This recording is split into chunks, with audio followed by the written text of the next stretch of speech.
तो ये उपाय अगर आप करते हैं तो आपके जीवन में सुख, शांति, समृद्धि, अक्षय पुण्य की प्राप्ति होती है। नमस्कार, मैं आचार्य सुनील शास्त्री।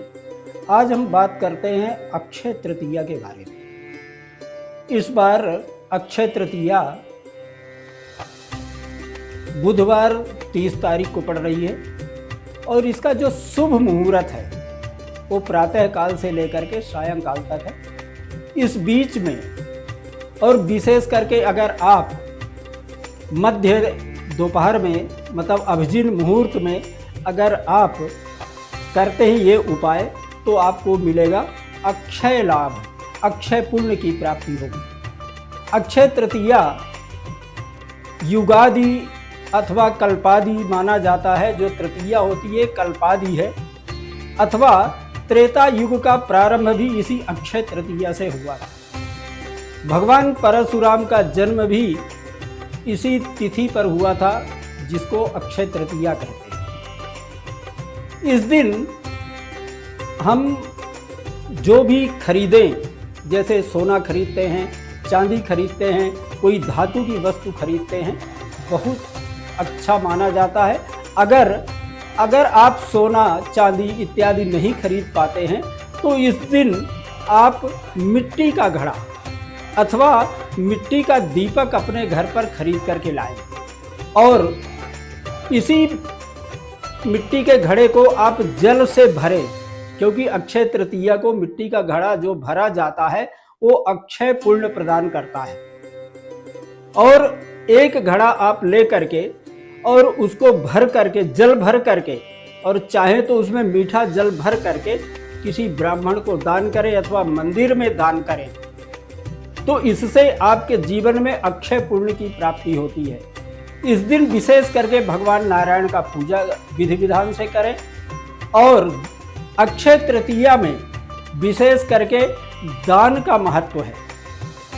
अगर आप नमक का दान करते हैं, अन्न का दान करते हैं, तो इससे अक्षय पुण्य की प्राप्ति होती है। सौभाग्यवती महिलाओं को चाहिए कि वो कुछ सौभाग्य द्रव्य किसी सुहागन ब्राह्मणी को दान करें। इससे भी इससे आपका सौभाग्य बढ़ेगा और आपको सुख, शांति, समृद्धि और सुखी दाम्पत्य जीवन की प्राप्ति होगी। तो ये उपाय आप अवश्य करें। इसी दिन सायंकाल आप एक मिट्टी का दीपक, जैसे मैंने पहले बताया कि आप एक मिट्टी का दीपक खरीद करके लाएं और उसमें घी और बत्ती डाल करके और माता के सामने, दुर्गा जी के सामने अथवा लक्ष्मी जी के सामने, आप जिसको इष्ट मानते हो उसके सामने वो अखंड दीप जला दें। अखंड सौभाग्य की प्राप्ति होगी। ये अवश्य करें। और इस दिन नमक का दान तो अवश्य करना चाहिए, क्योंकि नमक का दान 10 महादानों में माना गया है। जैसे कि कन्यादान, बिल्वपत्र भगवान को अर्पण करना, गौदान इत्यादि इस दिन किया जाता है। और इसी दिन अगर आप अपने बच्चों का यज्ञोपवीत संस्कार करवाएं तो करा सकते हैं। आप विवाह करना चाहें तो विवाह कर सकते हैं।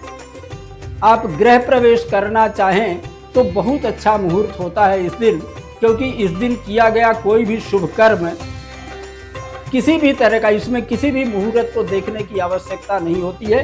इस दिन आप गृह प्रवेश, विवाह, यज्ञोपवीत संस्कार आदि कुछ भी आप कर सकते हैं।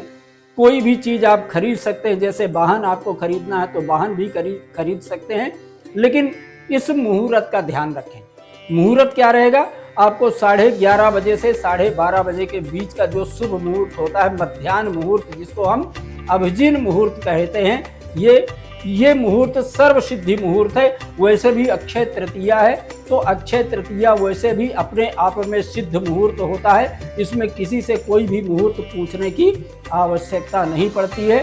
तो ये उपाय अगर आप करते हैं तो आपके जीवन में सुख, शांति, समृद्धि, अक्षय पुण्य की प्राप्ति होती है। तो ये अवश्य करें। नमस्कार।